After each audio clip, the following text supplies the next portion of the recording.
Bonjour, bonjour. Allô, allô. Comment ça va? Bien. Et toi?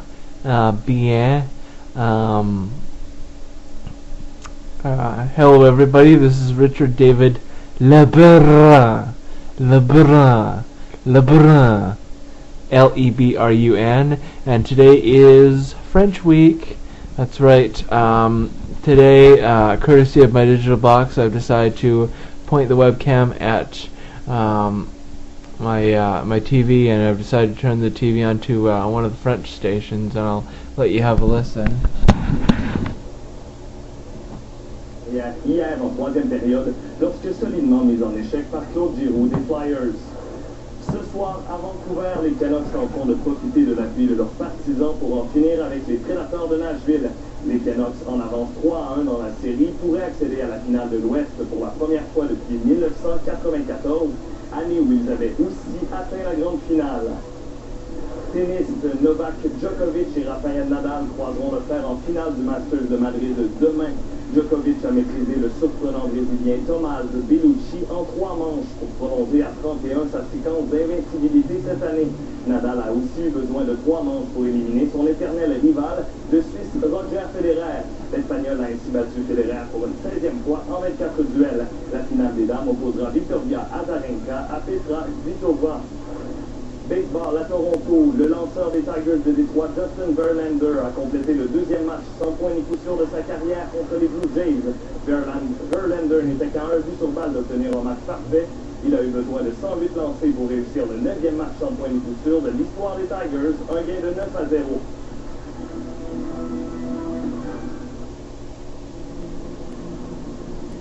Son design nous a été inspiré par le mouvement de l'archer, au moment de décocher.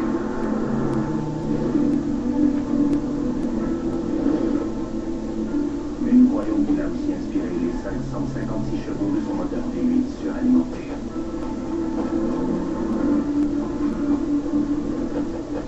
Voici le coupé CPSV de Cadillac. Plus Cadillac que jamais. Bonsoir. Avec le retour du beau temps, le pire est peut-être passé pour les municipalités inondées du Québec. En Montérégie, le niveau d'eau de la rivière Richelieu a légèrement baissé pour la première fois depuis 2 semaines. Les nouvelles sont aussi encourageantes du côté de la Gaspésie, où l'eau se résorbe tranquillement. La situation se stabilise en Mauricie, mais le niveau de la rivière du Loup et de la Saint-Pierre demeure inquiétant. La Croix-Rouge a mis en place un fonds spécial pour venir en aide aux sinistrés. À Washington, le Pentagone a rendu public 5 vidéos saisies dans le repère d'Oussama Ben Laden au Pakistan. Une des vidéos montre l'ex-chef d'Al-Qaïda en train de se regarder lui-même à la télévision. Sur une autre, on le voit préparer un message destiné aux États-Unis. Ces vidéos ont été saisies lors du raid du commando américain qui a abattu Ben Laden dimanche dernier au Pakistan. Les États-Unis ont masqué la trame sonore des documents. La nouvelle députée de Berthier-Massignanger, Ruth Ellen Grosso, a donné signe de vie pour la première fois depuis les élections. Dans un entretien téléphonique à un quotidien de Trois-Rivières, Mme Grosso a dit avoir hâte d'exercer ses nouvelles fonctions. Elle admet qu'il faut améliorer son français et qu'elle a l'intention de devenir bilingue. Depuis son élection, la députée a été prise en charge par une équipe du NPD qui contrôle étroitement ses débuts sur la scène politique. Voilà, et pour plus de détails sur vos nouvelles, rendez-vous sur le site internet de Radio-Canada.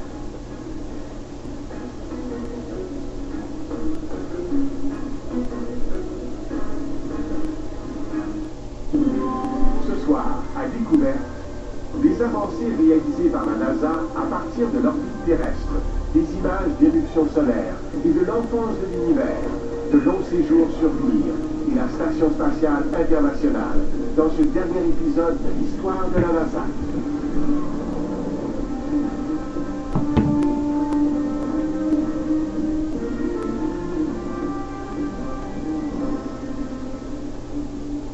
Bonsoir, bienvenue à Découverte. Après avoir conquis la Lune, la NASA s'est donné de nouveaux défis, et cette fois en banlieue de la Terre. Ça a donné lieu à des progrès remarquables en médecine de l'espace grâce au vol de longue durée, en astronomie avec le télescope spatial Hubble et en technologie menant à la construction de la Station spatiale internationale. Des jalons essentiels qui pourraient mener à des missions vers la planète Mars. C'est l'histoire que nous vous racontons ce soir.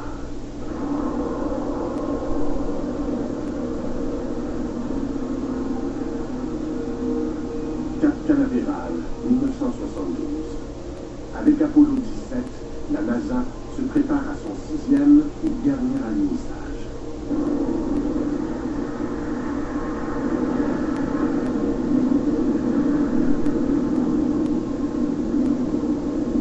Au terme d'une première décennie, la NASA est reconnue dans le monde entier. Elle a transporté les humains jusqu'à la Lune et elle les a ramenés.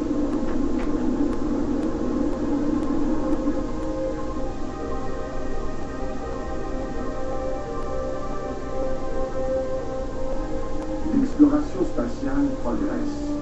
Et pour voyager plus loin de la Terre, de nouveaux explorateurs devront apprendre à vivre longtemps dans l'espace. 3, 2, 1. Fire away, Houston. Vector grid.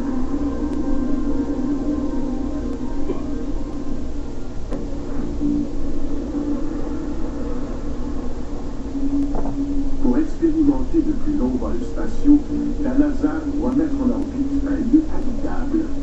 En quête de matériel, elle regarde d'abord dans ses propres ateliers. La NASA va adapter une section de la plus grande fusée jamais construite, celle du programme Apollo. Le vaisseau spatial va devenir un laboratoire pour les humains qui vivront en orbite. Le véhicule a été fabriqué à partir du 3e étage du système propulseur de la Saturne. Il était très grand, comme une petite maison de 300 étages. Chacune de nos chambres a environ la taille d'une cabine téléphonique. On appelle ce programme Skylab. La station spatiale vous permet de mener des expériences sur les personnes, les étoiles, les planètes, sur toutes sortes de choses. Et on y a appris que les hommes peuvent survivre dans l'espace.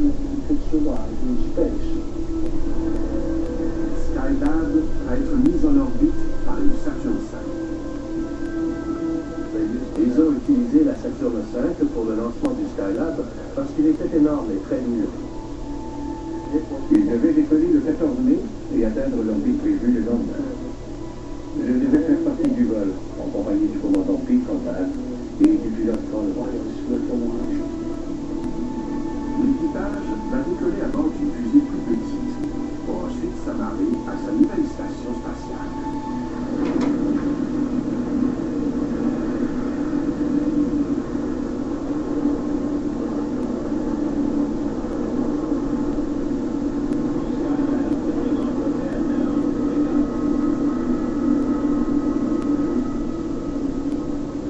La Saturn V non habitée, qui emporte Skylab, décolle d'abord.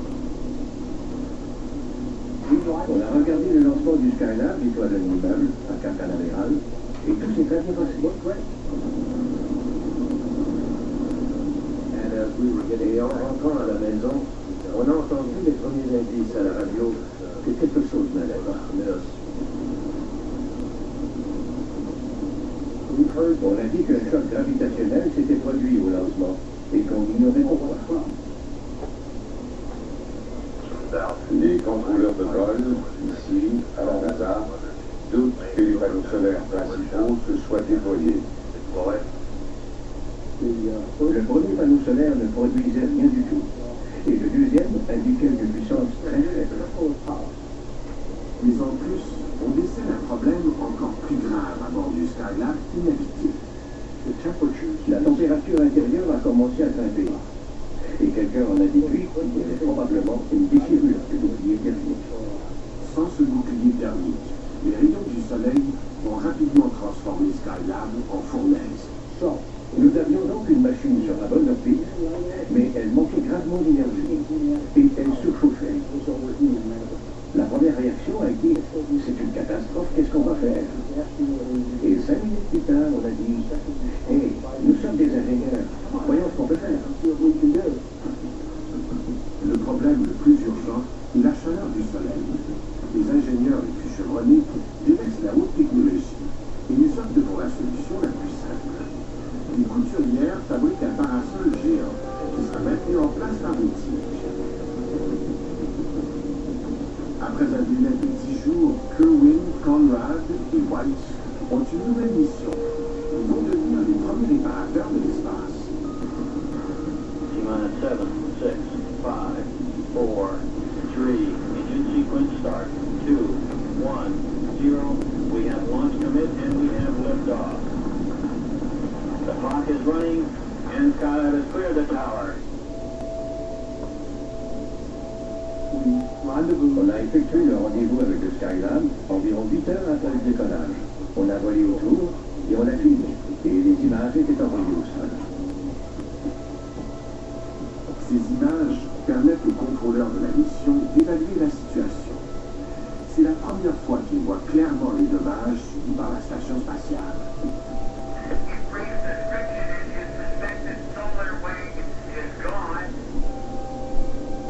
À 430 km d'altitude et en se déplaçant à plus de 27 000 km à l'heure, l'équipage doit entrer dans Skylab pour le réparer. Ça sentait un peu le brûlé, comme quand on brûle un peu de plastique. Vous savez, ce genre d'odeur.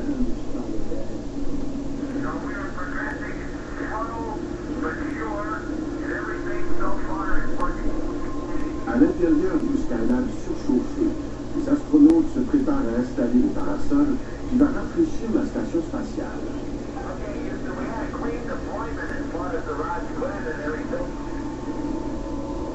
Puis on a libéré le ressort et les tiges se sont tendues.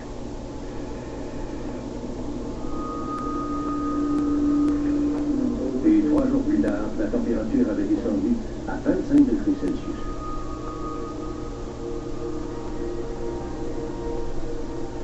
Il faut ensuite régler le problème de l'alimentation électrique. Un panneau solaire a été coincé lors du lancement et il ne peut plus déployer. Sans une réparation rapide, Skylab n'a aucun avenir. On ne pouvait pas s'inquiéter, ce qu'avait écrit. On avait aucun éclairage, rien. Mais on devait trouver un moyen. Sur Terre, dans une piscine d'entraînement, une équipe travaille sur un modèle grandeur nature du Skylab. On trouve une solution inédite. Okay, Houston, we're out there. We have this brilliant site. Le panneau solaire est coincé par un petit morceau de métal. S'ils peuvent le couper, le panneau solaire devrait se déplier et produire de l'électricité. There looks like enough room to get the cutter, and I'm trying to help you stabilize. Just take it easy. À l'aide de notre tige d'aluminium de 8 mètres, au bout de laquelle on avait placé les cisailles, on est parvenu à pincer le morceau d'aluminium qui retenait l'ensemble. Puis j'ai tiré sur la corde. Et je l'ai coupé. Je jure que j'ai entendu un craquement, mais je ne vois pas comment j'aurais pu.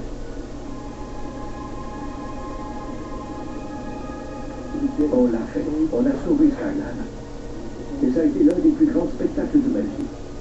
Le panneau s'est déployé complètement à 90 degrés. Et les panneaux solaires commençaient à sortir alors que le soleil réchauffait déjà. Tout allait bien se passer. On allait mener la mission à terme. La station spatiale est maintenant en service.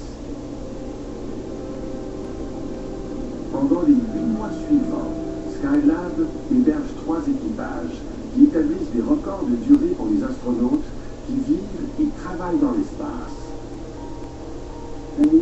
On volait d'un but à l'autre en comptant nos culbutes entre les deux. Oh oui, on a eu beaucoup de plaisir là-haut, à flotter, à jouer à Pétopal, à découvrir les merveilles de la pesanteur. Les équipages de Skylab exécutent 3000 heures d'expérience scientifique en apesanteur. Ils transforment aussi notre compréhension du Soleil avec leur premier cliché des éruptions solaires. On a fourni à la communauté de la physique solaire 1000 fois plus de données que tout ce qu'elle avait recueilli avant. Skylab est la première grande étape vers l'habitation humaine de l'espace. Il est occupé en permanence pendant près de 6 mois. William Pogue, Edward Gibson et Jim O'Carr forment le dernier équipage de Skylab. Ils y séjournent 84 jours en orbite. Mon équipage devait faire 1h30 d'exercice tous les jours. Et au retour, quand ils nous ont évalués, ils ont dit « Vous semblez en meilleur ». Anyway, this video is coming to a close, and I just want to say bonsoir.